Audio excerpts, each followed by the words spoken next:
things. And then we have Rosie Perez, so welcome. Thank you. Might you have full power?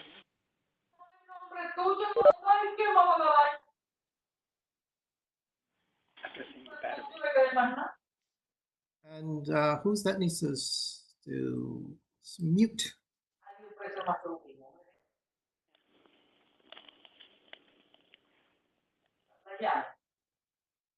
lot of musicians in the neighborhood here. Hi, Elsie. Hi.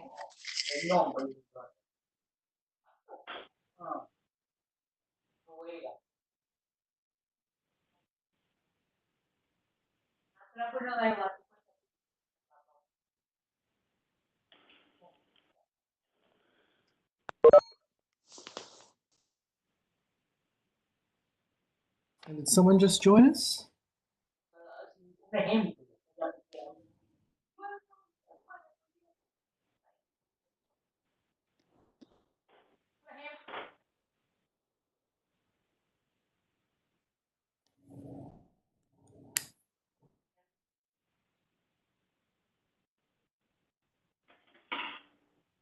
Let me see. I see 1, 2, 3 other participants on this. I see someone who's Casey and Michael and Timothy Fraskia, I believe.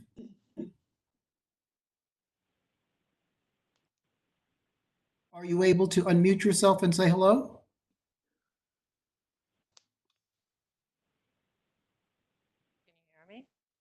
No, I can hear you. I was speaking to, I said there were 3, I see 3 other participants, but I haven't heard anything from them. So I was just trying to see if they were other committee members in disguise like the intern, or if they were just participants who wanted to say hello.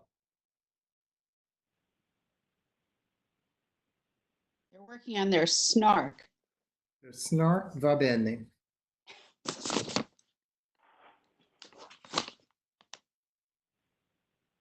So, anyway, I really, it's 7:10, and we don't have any, hey, Lord Chair has joined us. How are you? Very good. How you guys doing? Good. I was saying that it's 7:10. We don't have any action items. And someone should, I think, needs to mute the background.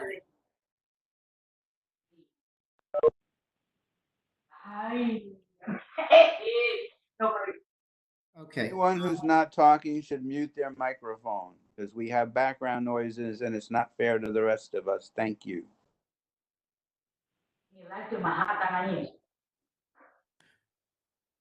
Whoever has host ability should be able to mute Yeah, other participants. Ebenezer, Chanel, could someone take a look at at whoever has host ability to mute the background?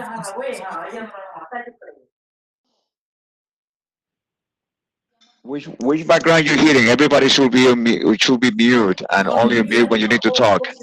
We can hear Not the someone case. talking in the background. There are background conversations. The account name Casey, Keisy. Thank you.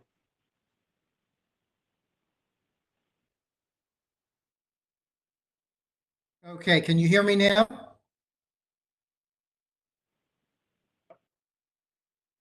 So I was saying that, we don't have any action items. And so although I think we are one committee member shy of a quorum, because I think we're now up to 11 and we have 5 members present, we need 6. I think we can begin and have a conversation, because basically what we wanted to do is to have a sort of a virtual introduction to our new planning rep from the Manhattan Borough President's Office, and also to review, with, Tim Anderson from the Borough President's Office, as well as with Ryan Cody and Annie White from City Planning, some of the, planning initiatives and priorities that the committee has been working on for the last, several years.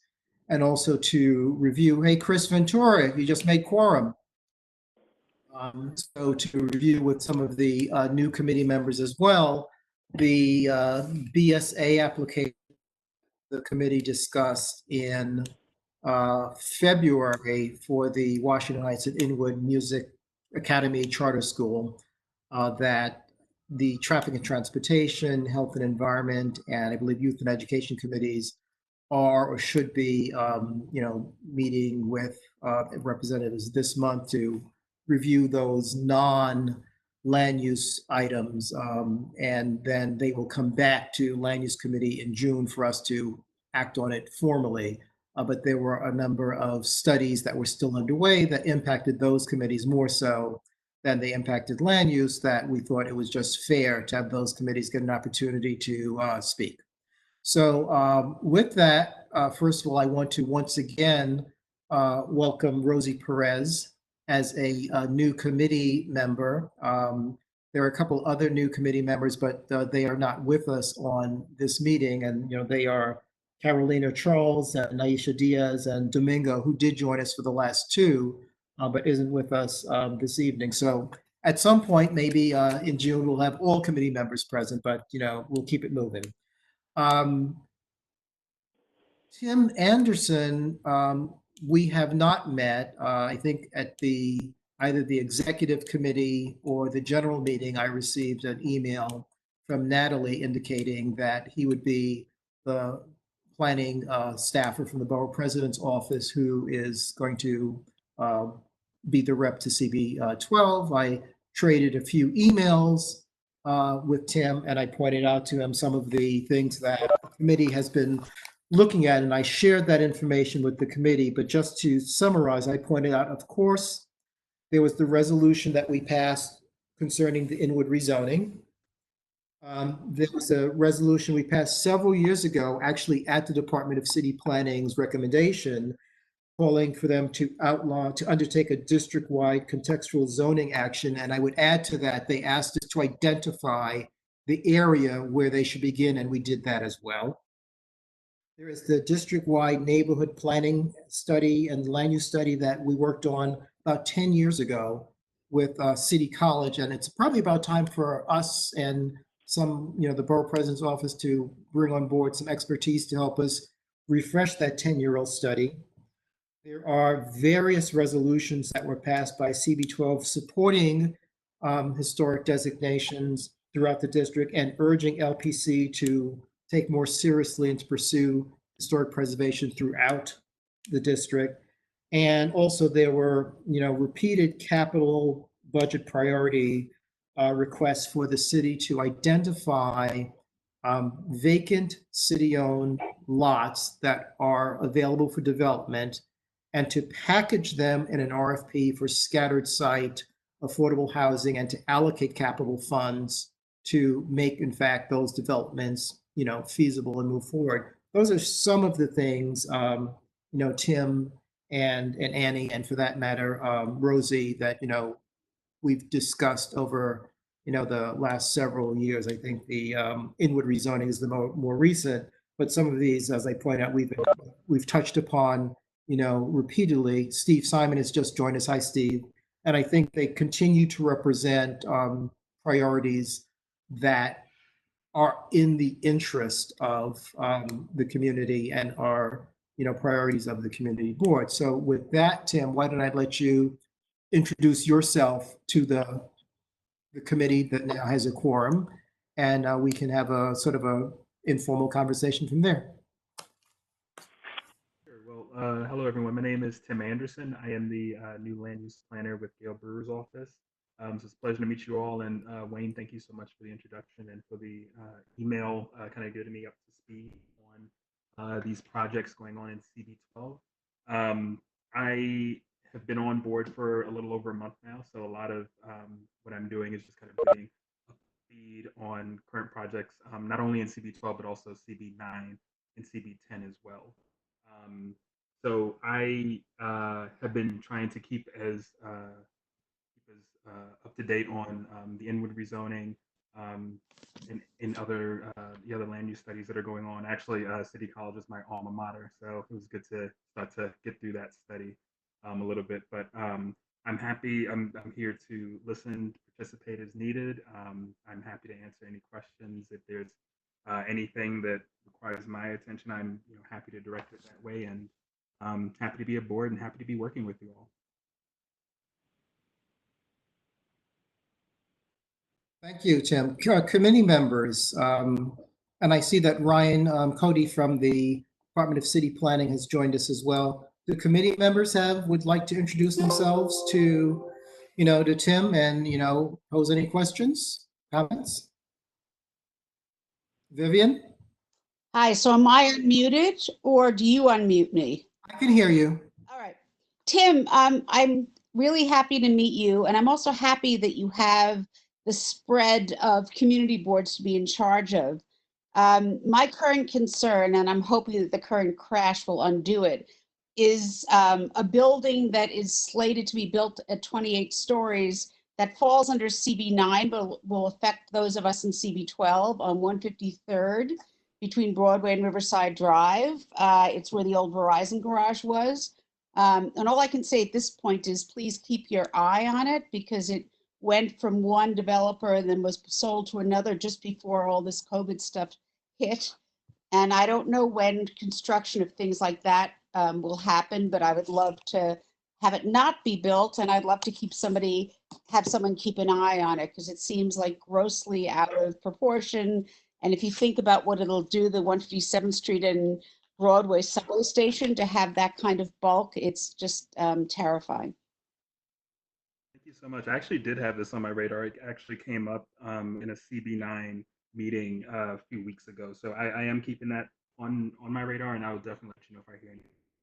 Good. Is there anything new that you know about it? Nothing new at this time. From that last meeting, it was we were kind of waiting on someone from the West Harlem Development Corporation to get back to us about some numbers in terms of like FAR and what they thought could be done with the site, but everything's kind of stalled since then. So if I do hear anything else, I'll definitely let you know. Great. Thank you. And just for everyone, I'm not certain how one raises their hand in WebEx. I know that in Zoom, there's literally, something. So since I can see you, the committee members, you can, literally raise your hand and wave it. But, Omar, I can't see you. And I think, Chris, I can't see you. So if you want to say something, just kind of, let me know that you've got something to say. There's a raise hand function that's very similar to the one in Zoom. I think it's on the same thing where you get the people. Say that. Yeah. Where is it? If you hit participants, you get a list of participants, and on the bottom of that, you can see raise hand. At least that's how it is on my iPad. Speak for yourself. Okay. Speaking But so for anyway, iPad. So this is Chris. I'll unmute myself and I'll chime in. okay. But I have a toddler like hanging from my neck half the time. So So is there something you wanted to add, Chris?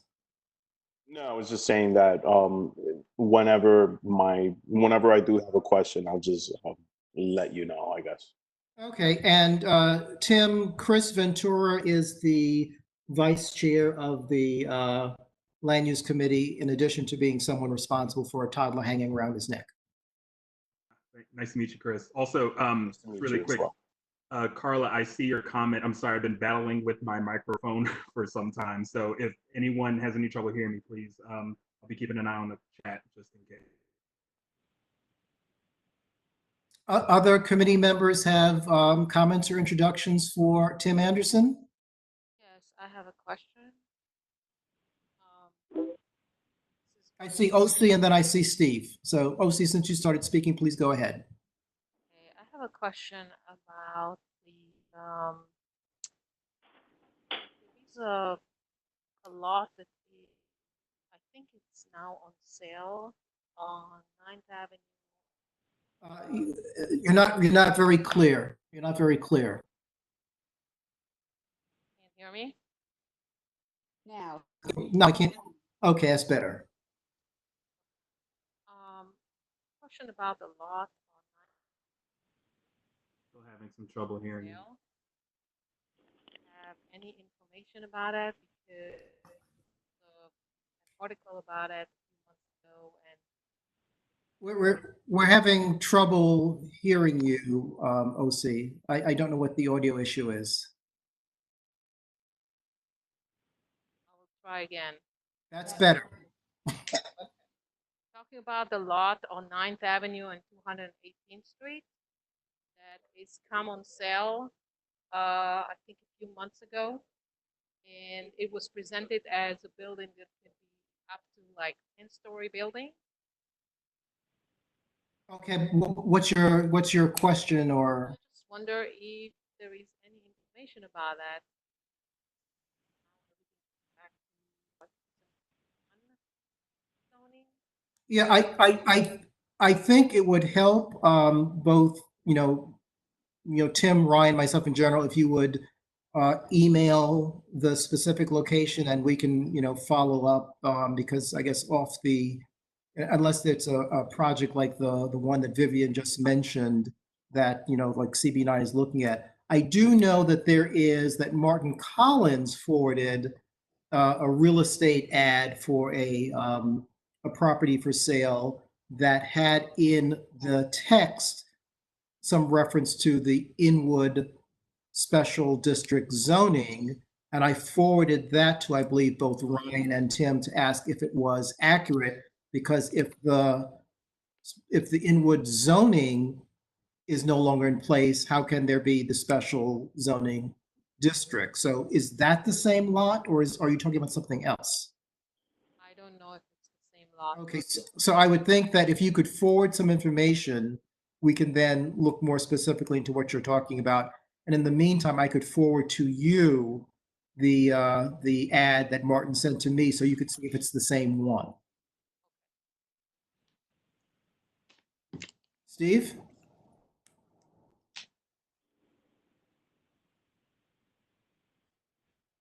I think you're muted. Can't hear you.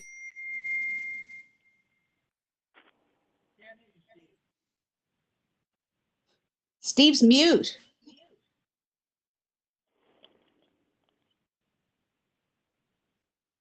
There you are. Okay, here I am.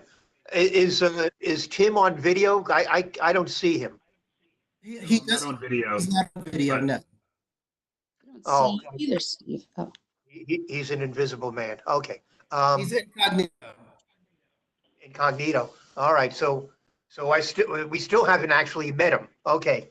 I just hope he really exists. I do. Left my video on. I was walking around the apartment. Now you're in my kitchen. Bye. What? Okay.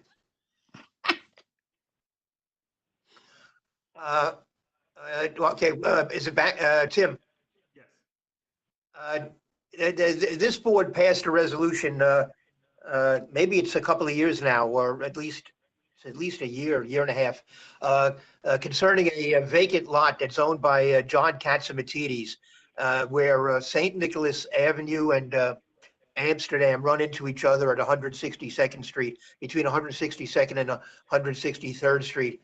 And I spoke to Gail at one point about it, and whether or not she might be able to lean on Katsimatidis. I mean, it's a real eyesore. It's a very large lot in the middle of our district, and it's just a shame that he's let it just sit there and grow weeds for 10 or 20 years. And so I would like it. I would like to see the borough president's office look into this and see whether or not it can somehow use its influence to bear to try to get him to do something with that lot. To develop it in some way, or just sell it, give it away to a nonprofit if he can't figure out what to do with it. Okay. Yeah, I would definitely. I don't know if we furnished you with that resolution, but maybe we should, so you could see what our position was at that time. Oh, yeah, I would love to see that. Excuse me. I would love to see that. And I'll chat with Gail to see if I can get some additional information out of her about that lot. Yeah, she. I talk to Gail every now and then. We've been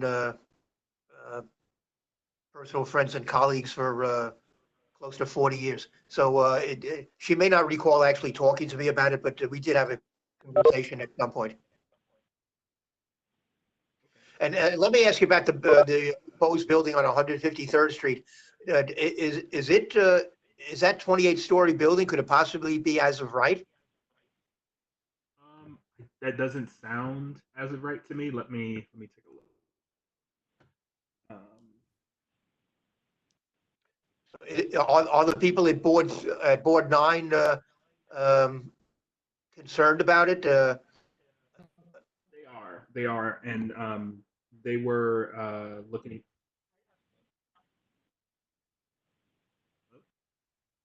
Go ahead. Oh no. Yes, they were looking at that site potentially as a site for affordable housing, but I'll look into that. Give me volume up. Yeah, I lost connection for a while. So what site are we talking about?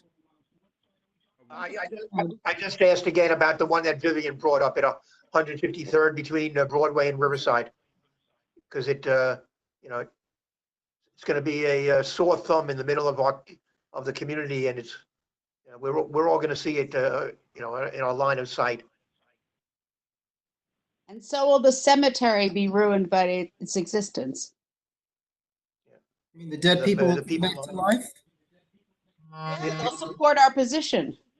Okay. Won't. How do you know? Want to listen to ghosts. Definitely take a look at this a lot. I'll be able to hopefully provide a update at the next meeting, or I'll send an email along. Yep. I think and I'm directing this to both the borough president's office and Department of City Planning reps. So that's for, Tim and Ryan and Annie. One of the areas of focus that the committee had, and I think we shared this with Ryan and Annie when we first met them, was as part of the Inwood rezoning, the city made a number of, commitments, where they were going to, invest resources. And our question was, and we realized this is not something controlled by city planning or the borough president's office, but we're looking for you to be able to get, whether it's EDC or whomever in the, mayor's office, to give us, periodic updates. Now that the rezoning is off the table, are they still moving forward with those commitments for affordable housing and transportation? I mean, there are a number of things that are of interest to a range of CB12 committees. And, I know we forwarded to Brian and Annie the Inwood rezoning resolution. If you don't have it, Tim, we can certainly send it to you. But, for our city planning folks, have you been able to get any traction with EDC or the mayor's office in terms of what's happening with those commitments?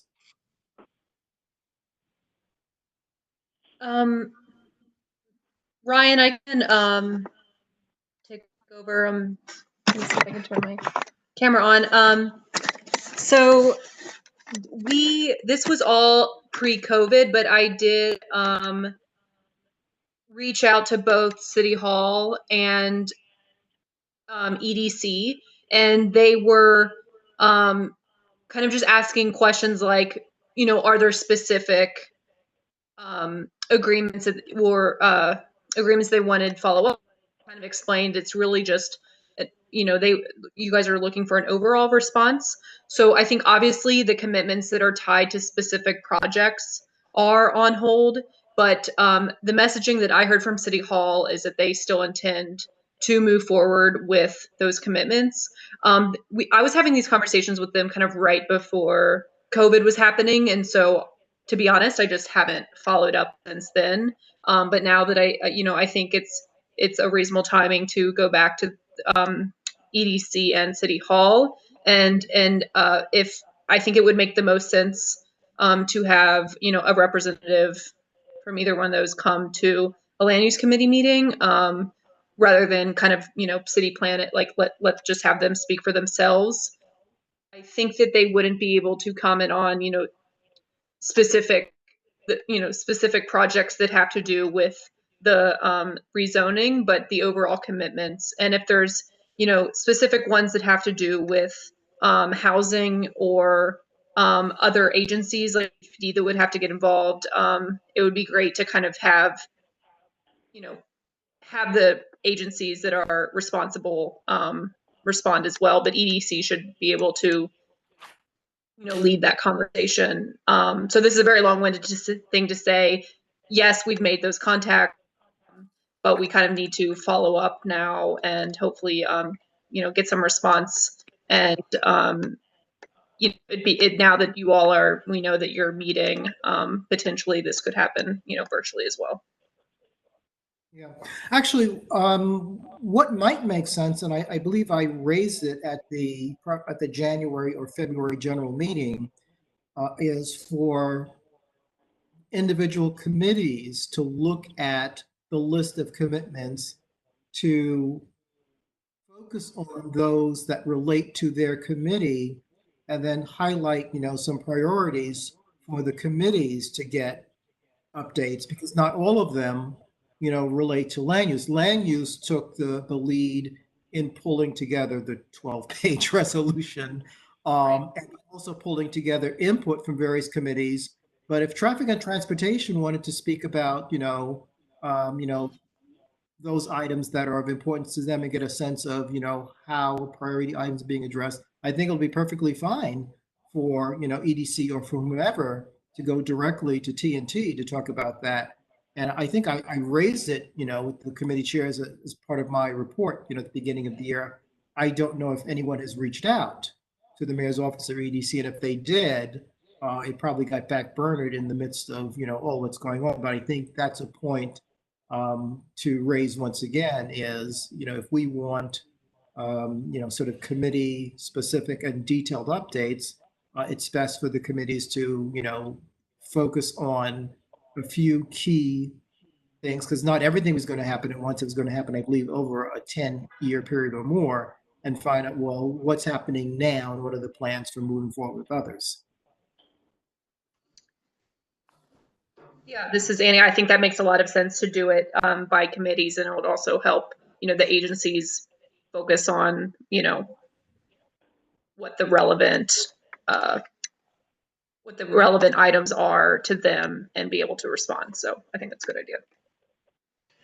idea. Could I say something on this? Sure. Go ahead, Steve. Okay. Wearing my Parks Department hat, there are, I would have to agree that my understanding is that the commitments are still on the table. The administration has not backed off of those commitments. There are certain things, for instance, parks projects that were funded through the Inwood rezoning that are continuing. The Monsignor Kett Playground, for example, is we just finished the design process. It's now going into the procurement phase, so that the bidding will occur shortly. So we have not been told to halt that project. So I think there's a presumption, even though there was a court decision, that there was no final decision in that court case, and there's probably a presumption that the rezoning will probably still take place. So as far as I know, the commitments are still on the table. They have not been pulled off. And that's what, we are looking for City Hall and the mayor's office. And I believe the commitment letter was signed by the deputy mayor, that we're looking for them to say that and to provide some more detail. Oh, fine. No, I have no problem with that.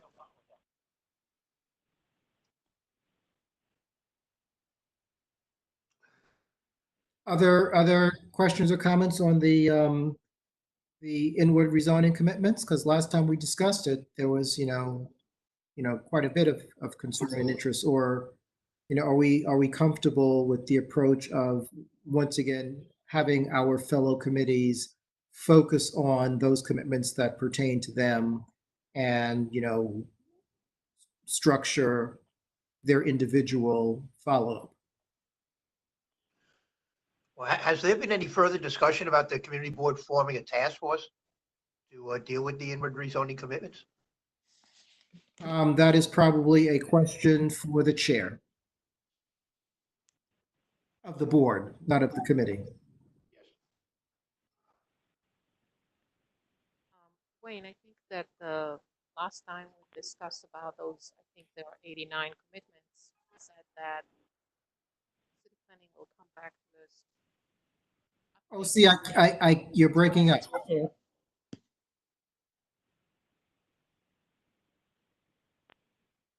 it again. Last time,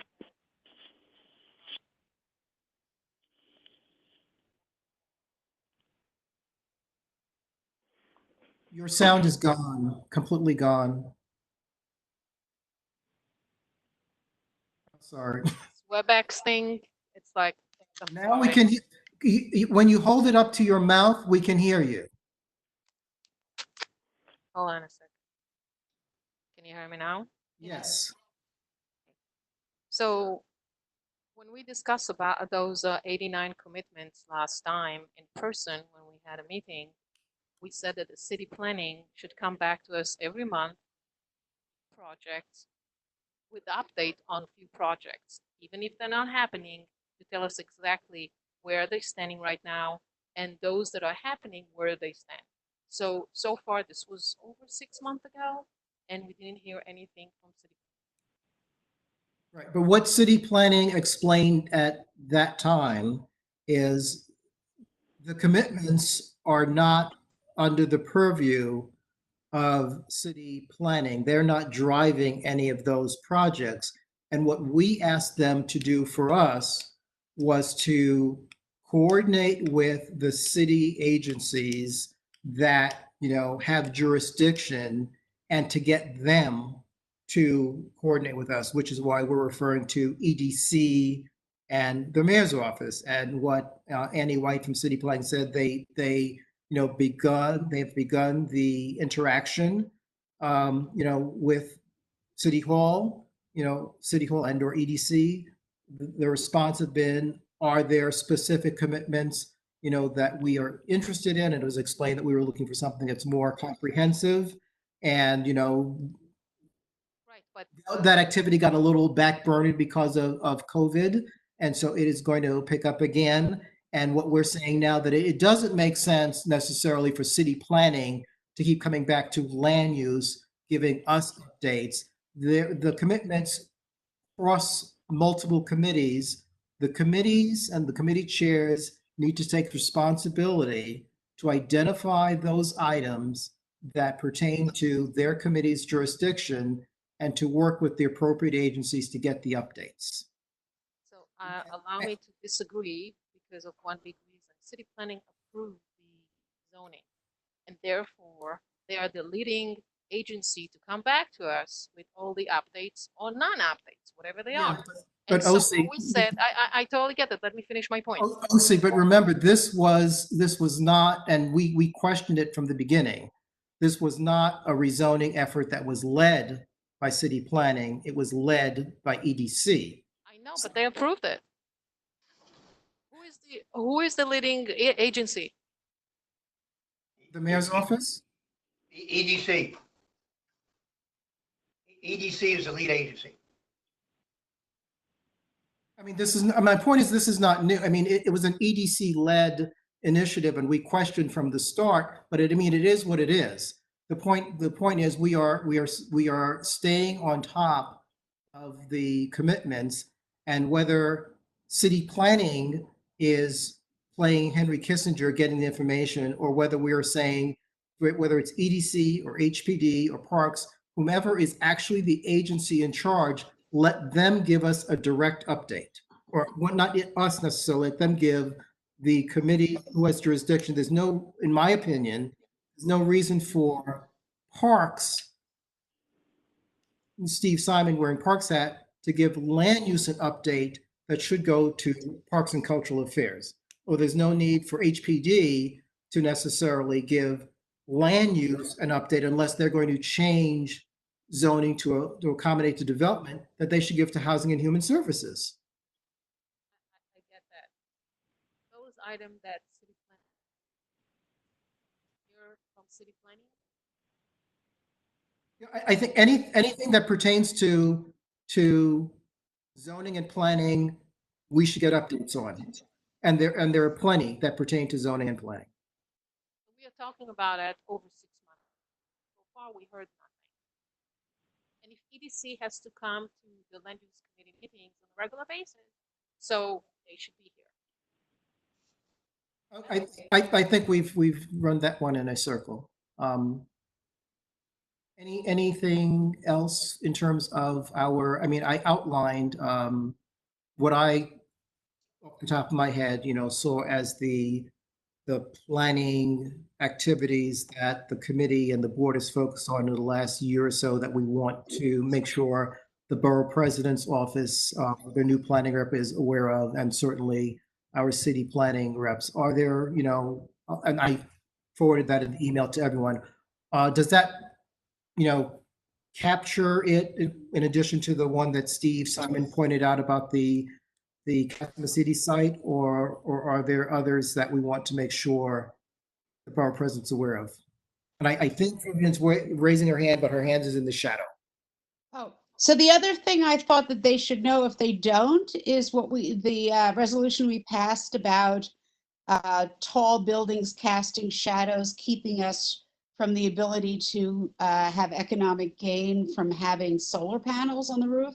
It's not a planning thing, but it's something we're proud of, I guess, and it's a unique quality of this board. Well, actually, it was sort of a solar access resolution, and I think the suggestion was, in fact, for the zoning resolution, the city zoning resolution to consider that.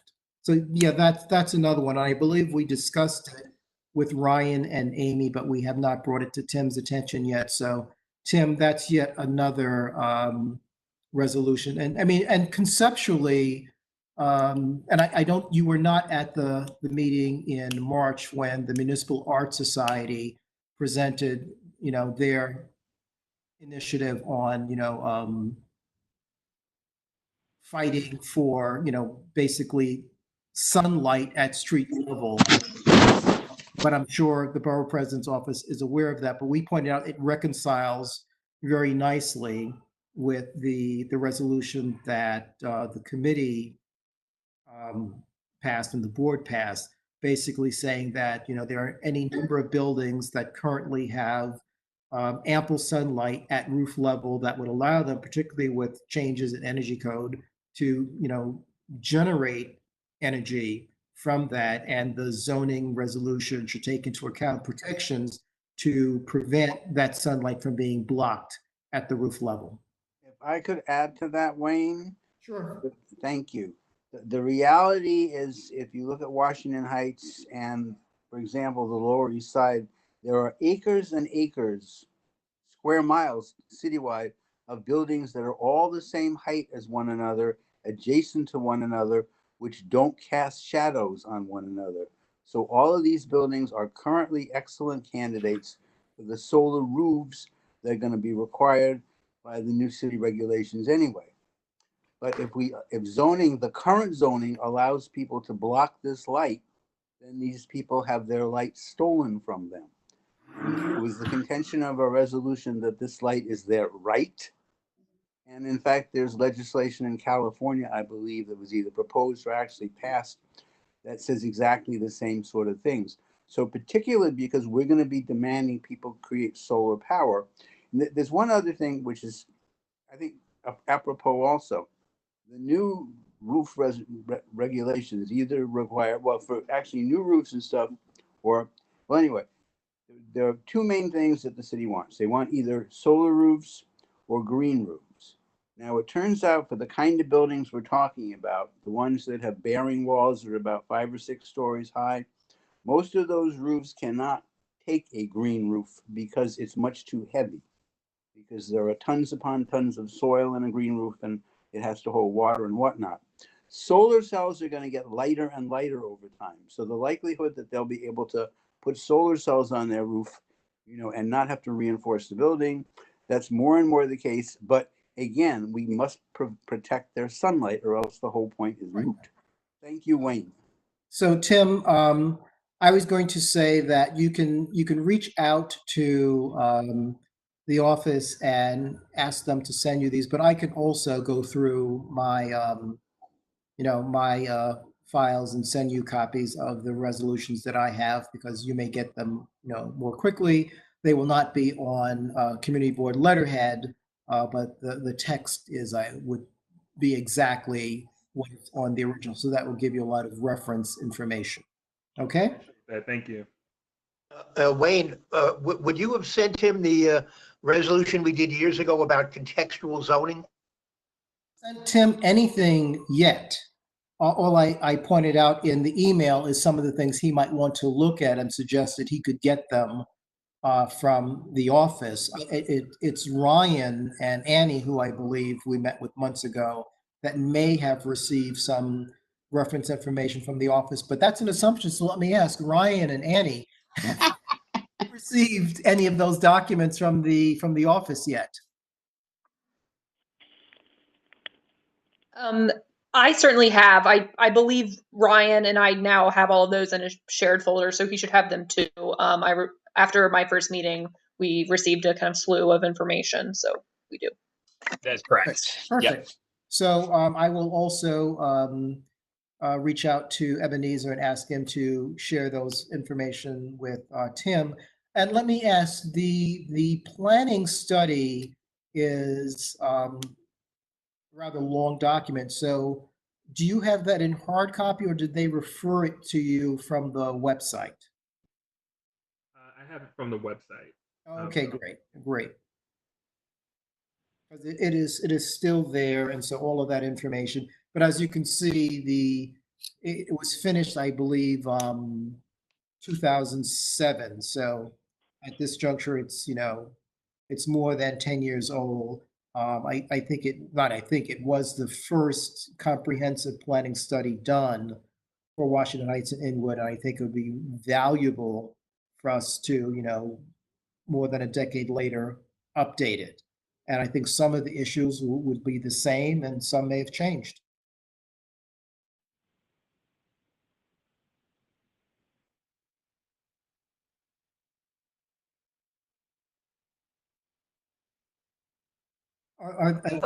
Go ahead. But I think we may still have, the resolution that we passed several years ago predated the Inwood rezoning, and asked that city planning initiate a process by which we would have contextual zoning between 181st and Dyckman Street. That's in the email I circulated to everyone. Yes. Okay. So that's still our position, I believe, that we would still like to have a contextual zoning process for the rest of Washington Heights. Right. That when I kicked off this meeting, I pointed out that there were a number of planning activities that the committee and the board have been involved with over the last several years, and one of which was calling for city planning to undertake a district-wide contextual rezoning. And then they said, they can't do the entire district at once, and identify where we wanted them to start. We did that, and they ignored it. Just for reference. I want to add something. Yes. What Chamberlain was saying before, just adding that current zoning. Losing you again. Now? Yes. Yeah. The current zoning order not answer to LL 97, electrification of the grid. Stay closer to your mouth. Shove the microphone in your mouth. That's the only Okay. way we can hear Can you hear me now?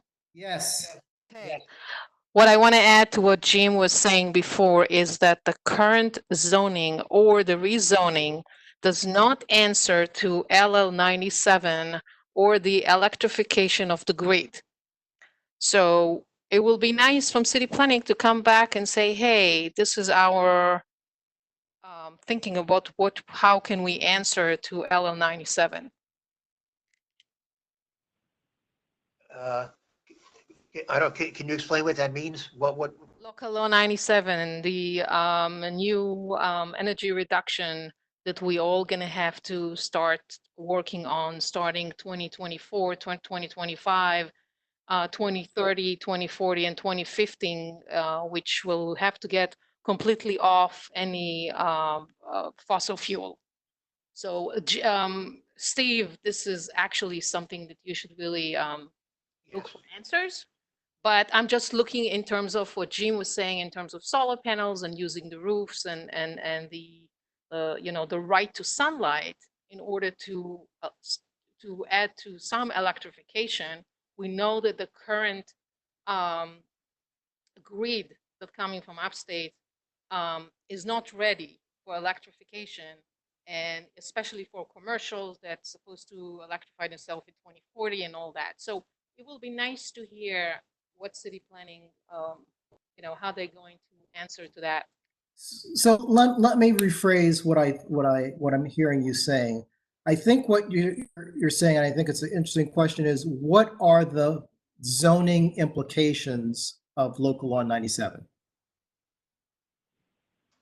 And I think that would be a good topic for city planning and for planners in the borough president's office to, sit down with us and address, what are those planning and zoning implications? Because there may be other agencies or mayoral task force, that are addressing it. But the interesting question is, okay, are there aspects of the zoning resolution that need to change in order to facilitate the intent of Local Law 97? That sounds good to our planning colleagues out there? Yep, definitely does. So that's something, well, I mean, it's something that, our next meeting is in June, and that is our last meeting, before the committee goes into, summer hiatus. But it also gives us time to pull together information and have a more meaningful discussion, let's say in September.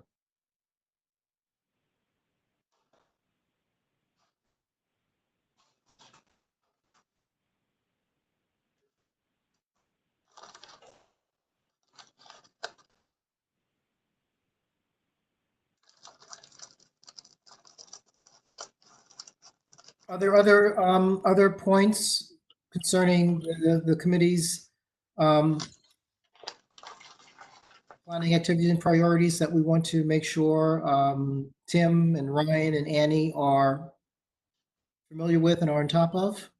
Or have we given them enough to make them want to quit?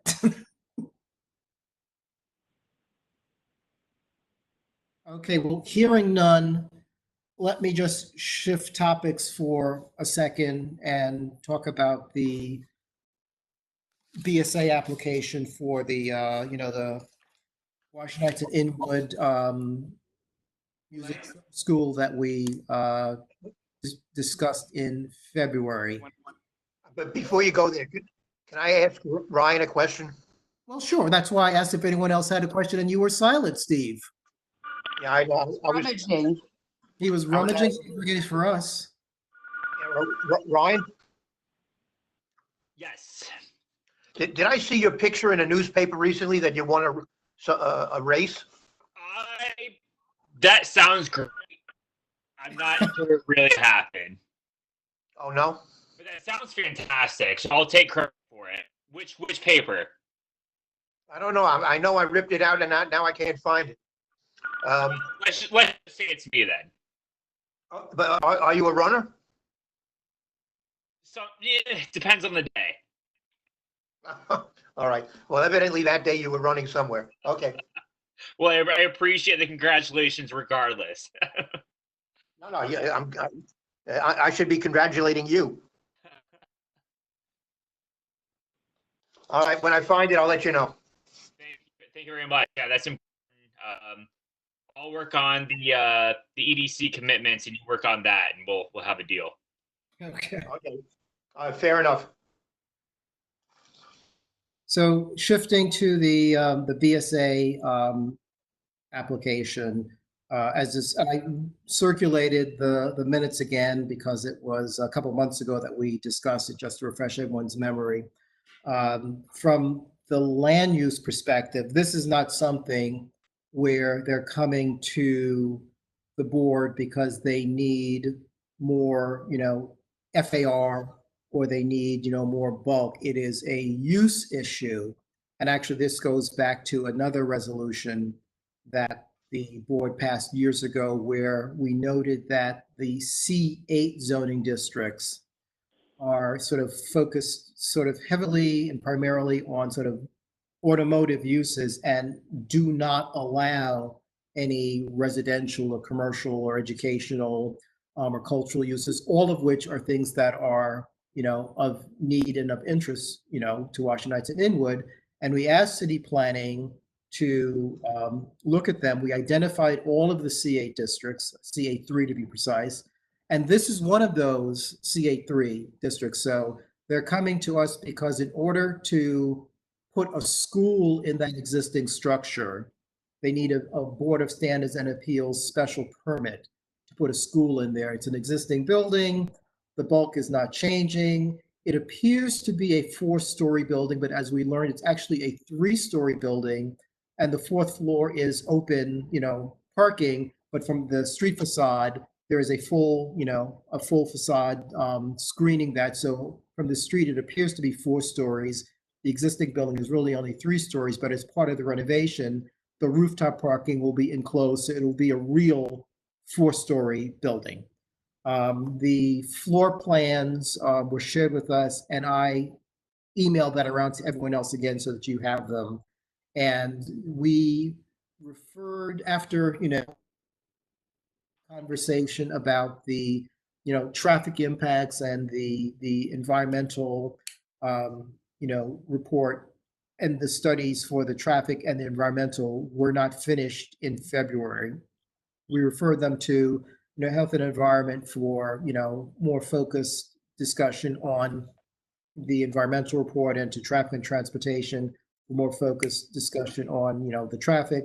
And we also referred them to youth and education, just so that, Y&E is aware of the program. And it turns out that they had already met with youth and education, but it wasn't, Faye had not reported back. So we just wanted to make sure that, youth and education knew, which currently exists in the community and is expanding and moving. They had a more current conversation. So I think all of those, and Steve could let me know what's happening, but I think they were trying to meet with all of those committees this month so they can then come back to land use in June. They wanted to meet with land use in May, but I pointed out that if they have not met with those committees first, I think we meet before most of them. It would not make sense for them to come back to us in May, that, June made more sense. So Steve, are they on the schedule for health and environment in May? I'm waiting to get a confirmation. I believe I told Ebenezer to schedule them. I'll have to check in the morning to make sure. Yeah, I gave you the email address for the contact directly so that you can confirm directly, if you know what I mean. Well, I did talk to her in the course of the TNT meeting the other night, and I did let her know that that my meeting was on Thursday, and I asked her whether she was available. So it's basically confirmed. Okay. And I'm busy now doing my homework, trying to read the environmental assessment statement. And so they did meet with TNT already. They made a very nice presentation at TNT.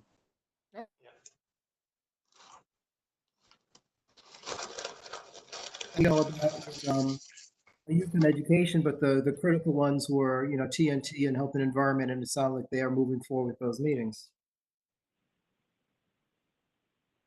Let me ask you something.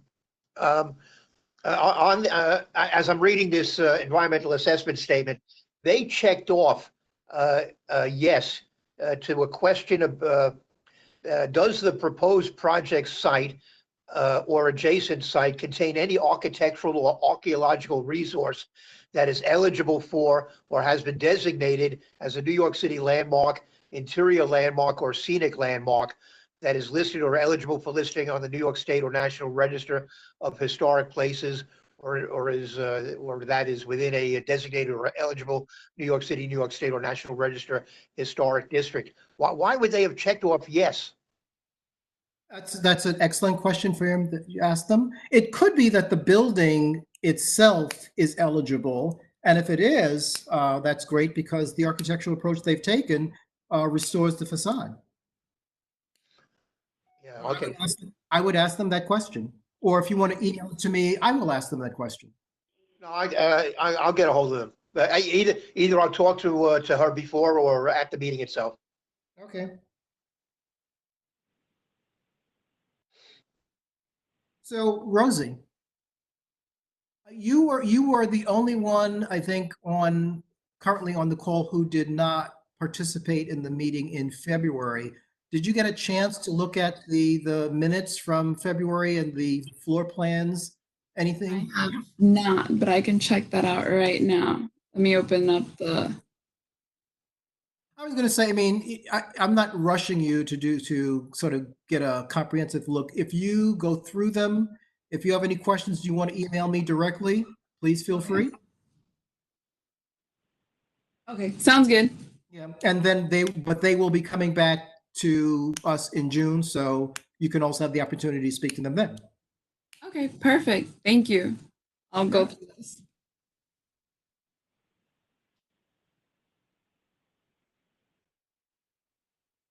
Is there anything else on the on that PSA application that's coming back to us that the committee would like to discuss? Or I mean, okay, I will, or I'll ask Ebenezer to confirm with Faye that Youth and Education, will be meeting with them. And other than that, I think we are set for them to come back to us in June.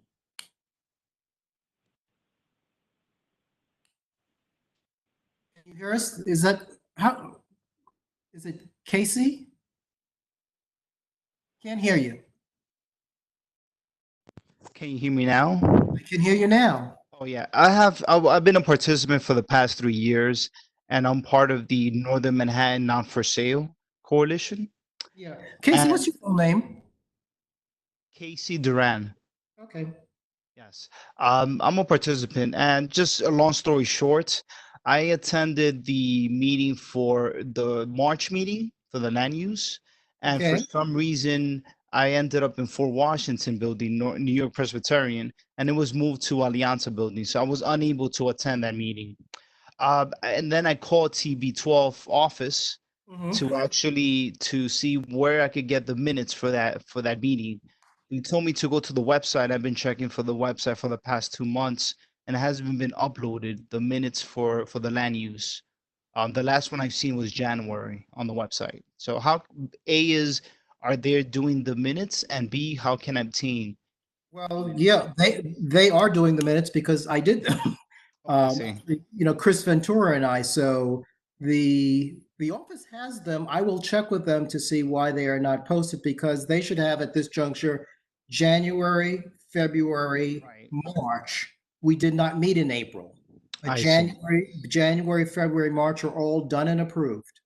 I see. This is regarding the Presbyterian between 168th and 169th and Broadway. I just need to see the updates. Meeting that was done, and the reason we moved, we were supposed to meet in the science building over there, and when the attorney from Westchester was moved from the hospital in Westchester to Presbyterian, those buildings went on lockdown, and we could not use it. So that's why we went back to the Alianza building.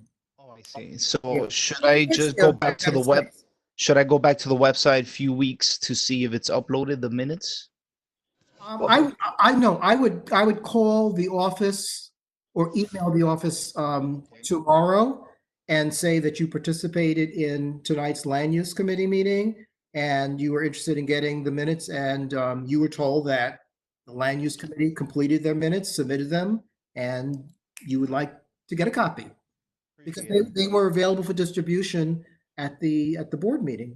So I guess they should upload it on the website. Yes, they should do that. But they might have been a little busy with other things, but just, remind them. Okay, great. Thank you, Wayne. Appreciate it. Maybe they could just email it to him. Yeah, I mean, they can send it to you directly. Yeah, I mean, it shouldn't be a big production.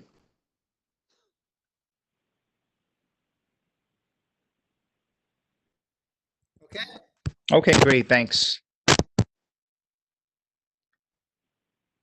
Oh, God. Can I ask Vivian a question? Sure, for 10 points. Have we heard anything more about the possibility of a building being developed behind the row houses on 158th Street? No, though, I'm not sure that, I'm blocking out on her name, who's now widowed, the family who have the space in back, whether she's actually sold. She was wanting like $6 million. We do. Keeling. Yes, Keeling. So I don't know that she has sold. The two houses that were part of the package of the Carter estate, two of the three definitely have sold. According to Richard Feigen, who's in one of the houses that got renovated, I think he's in 634. The buildings on either side of him, there was not construction, but clean out happening. And then he said that they kind of stopped abruptly. They do have sort of like a plastic web in front of the staircase now on one of them. So that's a longer answer than the Keelings building, but the Keelings building is the key to the space that's in back. The last thing that happened just pre-COVID was that I was in touch with Jessica Silver, who is in Scott Stringer's office, she had always been interested, and I tried to hook her up with Simeon at HDC to talk about how to talk to people about helping us. And first she didn't, and then X months later, I went back to her, and she did actually talk to Simeon. And then she was going to talk to various characters to see what she could do for us. And then I let the ball drop, and this whole COVID thing came flying. I'm concerned now that there's yet another, owner of two more buildings, which is they will not have the backyard unless they then buy the Keeling space. That's what I have to say. So that certainly is another issue. Yes, yeah.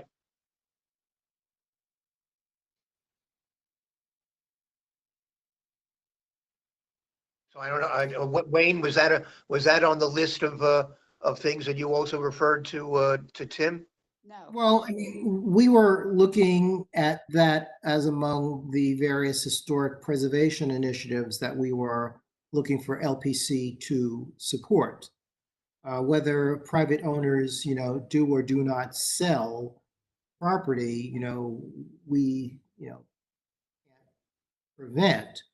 But the idea that after all these years and after, some promises that were made, the Audubon Park Historic District, cannot be amended or an adjacent district, created to encompass what is in fact, the older development that gave rise to what eventually became Audubon Park is something that's baffling and something that I think we still need to press our elected officials to help us with. But it sounds like LPC is, they keep coming up with excuses that don't hold water, because every time they say they can't do it because of X, someone will point out, well, you did it on the Upper West Side. Haven't been back to them with this for almost 2 years.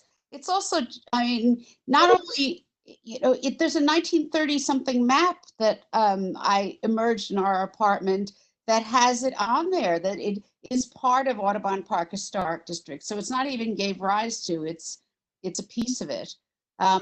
It's not part of what was designated as my point. That is true. Right. It was part of the original Audubon estate. Right, and by the 30s, when the neighborhood was called Audubon Park, the delineation included the south side of the street.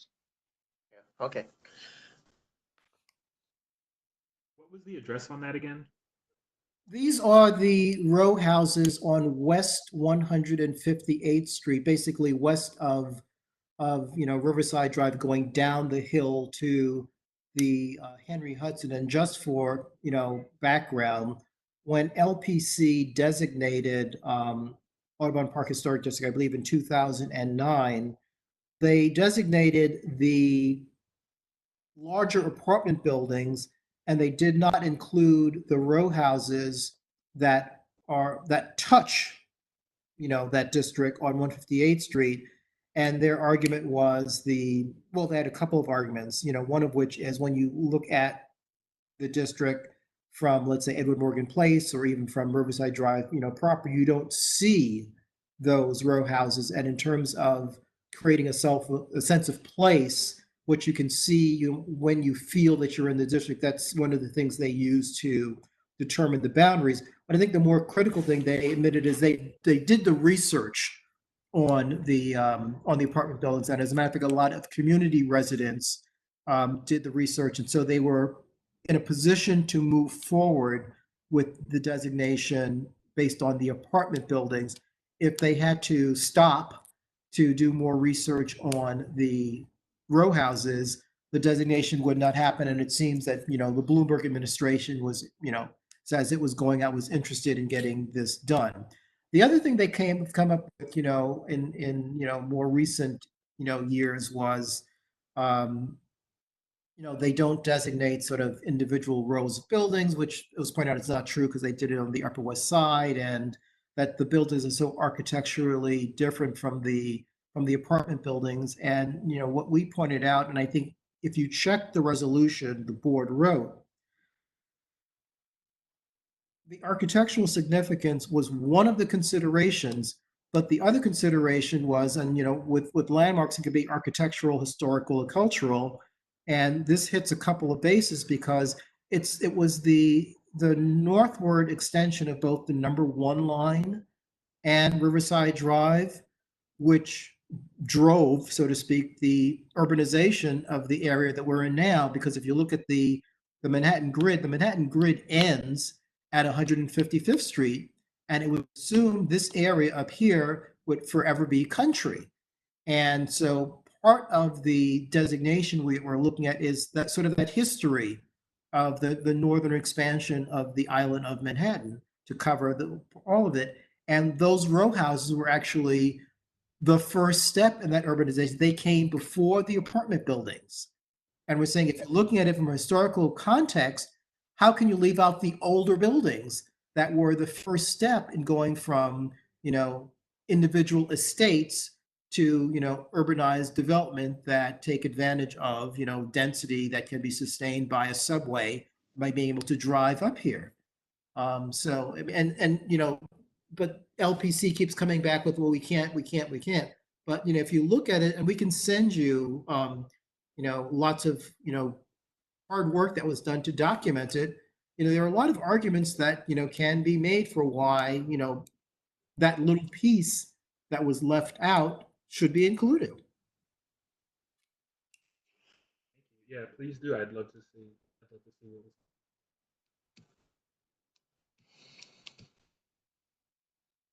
So Vivian, do you know where has Matthew or Matthew and any of the other folks who are championing this, have they done more recent work? Well, it's Matthew and me basically, and I think Matthew's been very busy with his book. Okay. So he kind of fell off the He map. interviewed me for his book. What about his book? He interviewed me.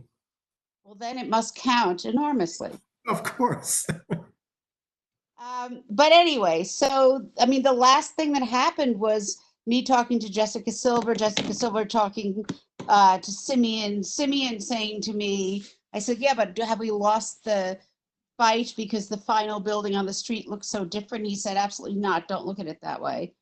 Well, I don't know. I got so depressed by all these, that, it's not the best example of the architecture.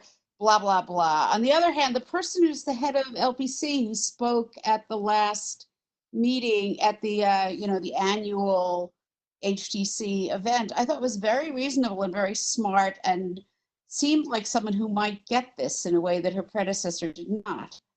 It wasn't clear that her predecessor didn't get it. It seems that it's almost as if there was a concerted effort not to consider or support, designations in certain neighborhoods. And whether that was true or not, we don't know, but it's something we should continue to pursue if it is something we feel is of interest and a priority, for the community.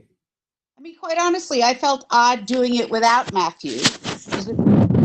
His, original designation. On the other hand, we should not stagnate because he is doing other things. So we also had talked about African American history in that block and its significance around, Bailey's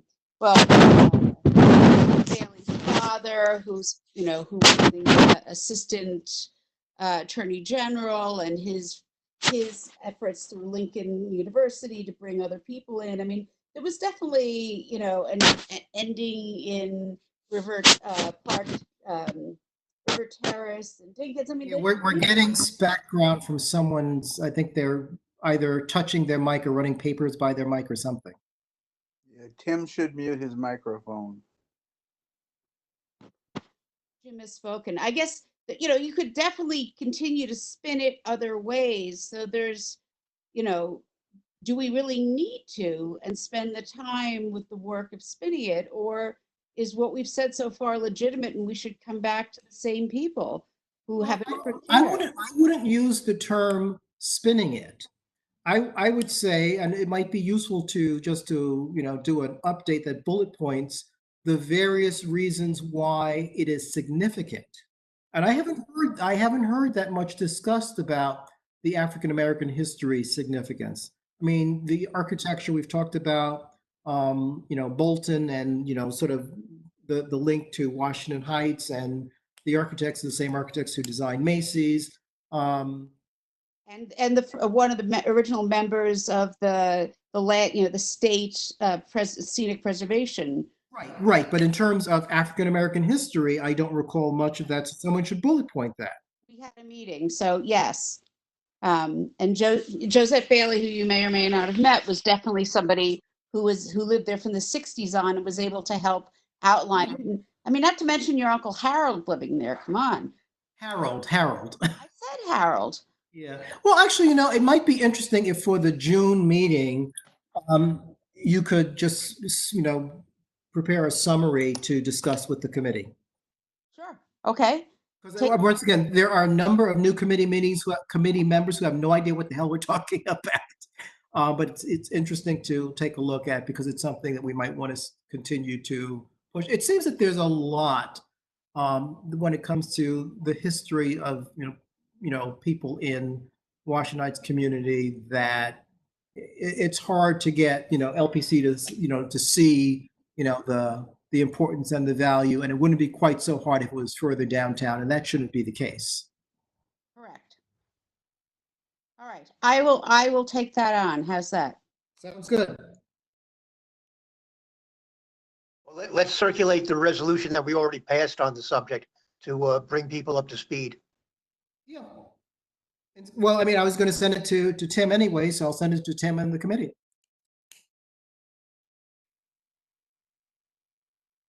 I have a question. Sure. Scare them off.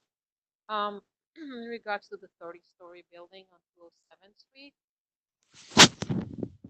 It's hard to hear you. In your mouth.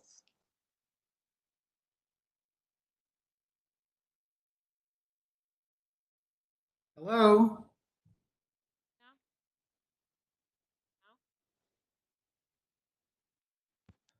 Can you Go hear me? ahead. Yes. Okay.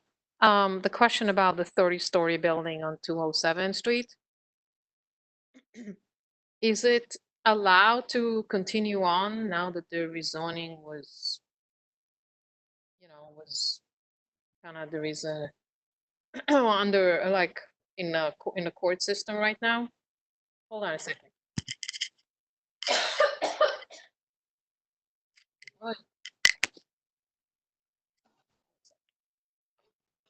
Okay, that was my question. I